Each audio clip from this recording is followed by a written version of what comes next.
All right, welcome back, everybody. I hope that you have enjoyed these 2 days as much as I have enjoyed, not just meeting some extremely extraordinary women leaders in their own professional spaces, but also listening to so many others who spoke, as I said, with unprecedented candor, compassion, and courage. In fact, I think those would be the three words that I would use to sum up everything that we've heard here in almost unfiltered, unfettered space for community building, for mentoring, for inspiring, and for being inspired. I know many of you have just come out of your agenda sessions, and I hope you were able to do a deeper dive into the issues you most care about at the breakout sessions, at the small roundtables.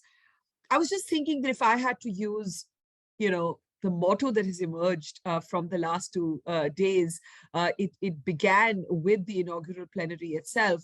It was make a lot of trouble and stop apologizing for being troublemakers. And then the next time somebody says about a woman, oh, she's a lot of trouble, I think that we should take it as a compliment.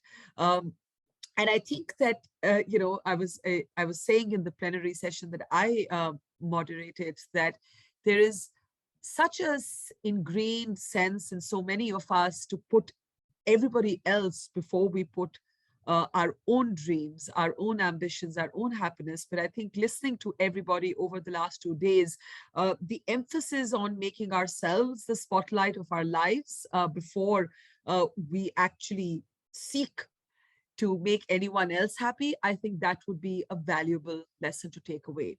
Before we go, the statistics, the extraordinary statistics do bear repetition. We do need to remember what COVID has done to the lives of women and girls. We do need to remember that the United Nations statistics tell us that 54 million women lost their jobs, that millions of women are going to be pushed into poverty, that millions of girls are being pushed into underage forced marriages, that we heard from the extraordinary Hadika, who started a movement against this at the age of 13, when her friend aged 7 years old was being married off and being forced to have sex. The intersectionality of this conversation is laid bare boned in the last 2 days. We recognize many of us our own privilege. Even as we soldier on, we recognize our duty to mentor. We recognize our duty to make space at the table for other women who are looking to us to show the way. And we leave today with the statistic that still hasn't changed, even with everything that has changed, that 70% of the global health force is made up by women, but only 25% occupy leadership position, with that number falling to 5% in many low and middle income countries. Every time I actually say that number out loud, I am staggered by disbelief. And I think we just need to say it again and again till it actually sinks in. But again, we also celebrate how much has been done, how much has been achieved, how much has already changed, and that even that 25% of women leaders in global health did not exist till some few years ago. So every day is a new fight, every day is a new achievement. And we leave you now with the last session of these 2 days, the special focus on our spotlight speakers. But first, I must tell you that if there was a session you particularly enjoyed, if there was a session that you really wanted to hear, but you missed, participants to this conference can watch any of the videos from yesterday or today on demand through our platform at the end of the event. They're there. If you missed it, you want to watch it again, don't feel bad. They're right there for you to watch. Let me leave you now with that urging of making a lot of trouble, being heard, making a lot of noise, and to tell you thank you in gratitude for the candor, courage, and compassion of the last 2 days, with a little bit about whom you're going to hear from now. First, you hear from Suhasini Haidar. She's a colleague and a friend. She's the diplomatic editor at The Hindu, which is one of India's foremost newspapers. And you'll also be hearing from Fidji Simo, the CEO of Instacart, and Laura Pace, the CEO of the Metrodora Institute. So we leave you with these final words of inspiration. It has been a pleasure and a privilege to be your MC today. Thank you for your participation and for your inspiration.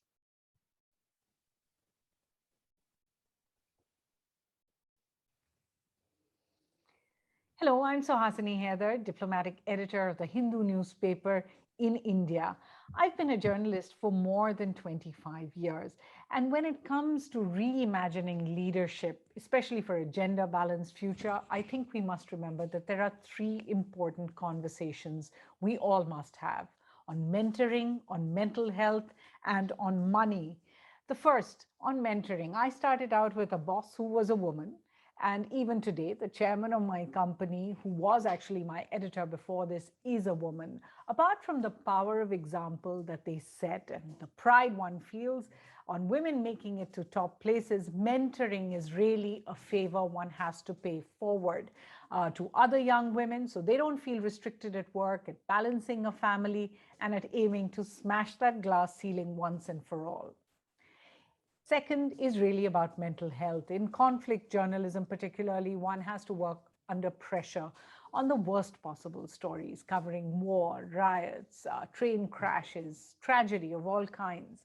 And the one thing a team leader must do is make sure they talk it out with all their team.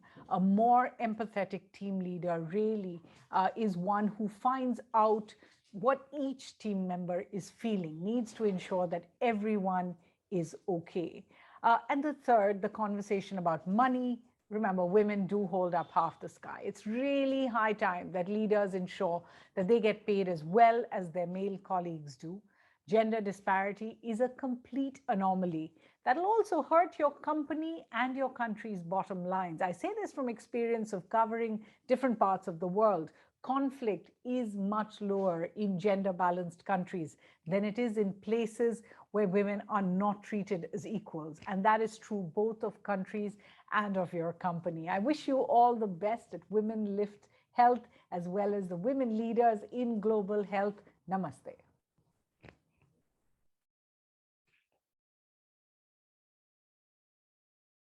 I think the most important thing we need to do is to break this cycle where women are not believed when they come to a doctor and share their symptoms.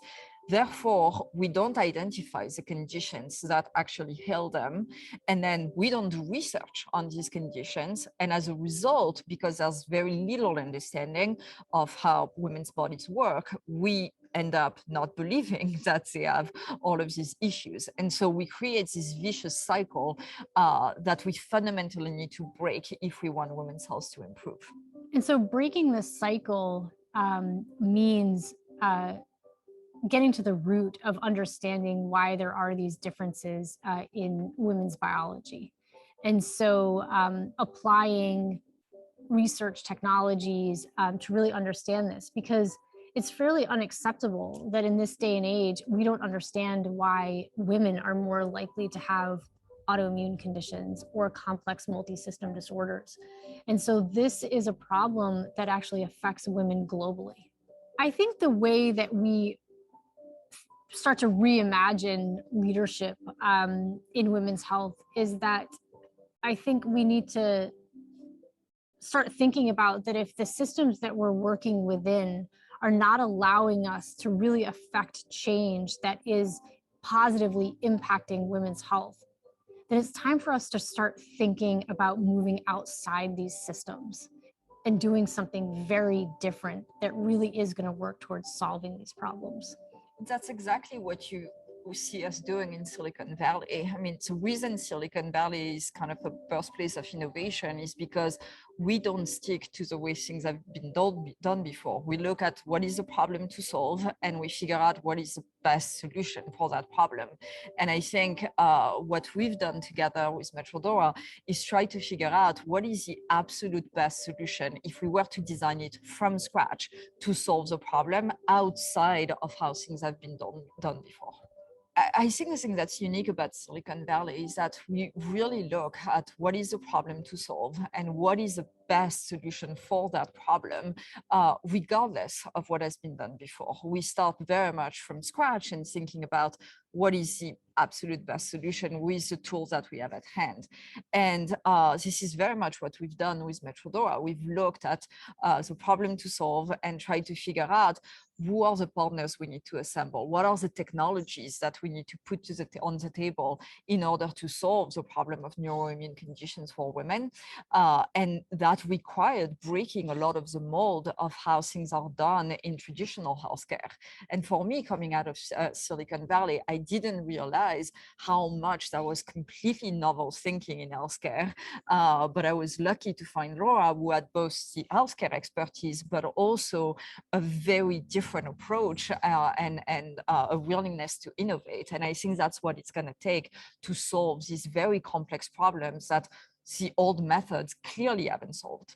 I think the way that women can start to think about their leadership roles within healthcare is in an innovative way. And so if we're working within these systems that is not allowing us to affect change, not allowing us to rise to positions that are impacting the health of women, then we move outside those systems and we create systems that actually work. And so I think it's a different way than women have traditionally thought about things, to really just go outside and say, I know I can do this differently. I know that this will positively affect women's health, and that's why I'm doing this.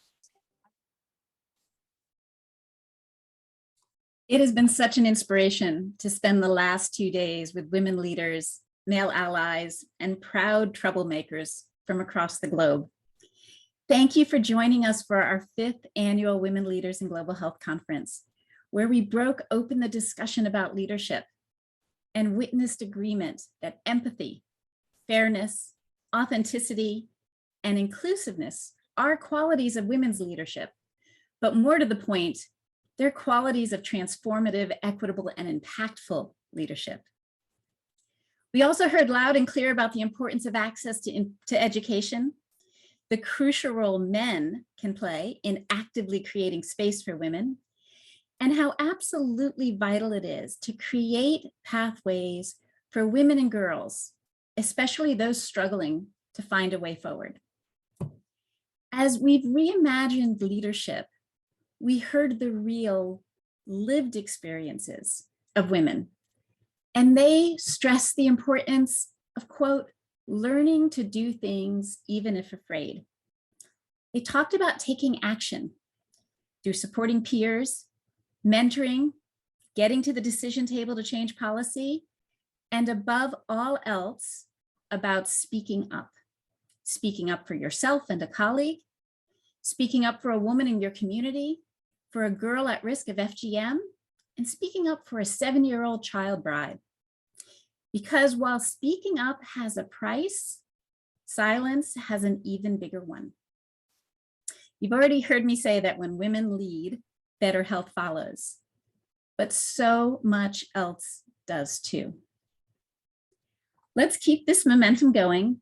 Let's each speak out in ways that propel us all forward, that contribute to change, and that expand the power of women leaders in health and beyond. Let's make sure women leaders aren't just at the table, but also have the support and resources and the power to rebuild the table when it's needed. Women and male allies are making change. They're already contributing. We are all already contributing to better systems that work for everyone, for families, communities, countries. But we need to do so much more. The world is starting to reimagine what great leadership looks, sounds, and acts like. And over these 2 days, we've heard and we've seen empathetic leadership, inclusive leadership, strong leadership, and we're all here for more of it. Thank you for joining us, and I look forward to working with you to be the best kind of troublemakers going forward.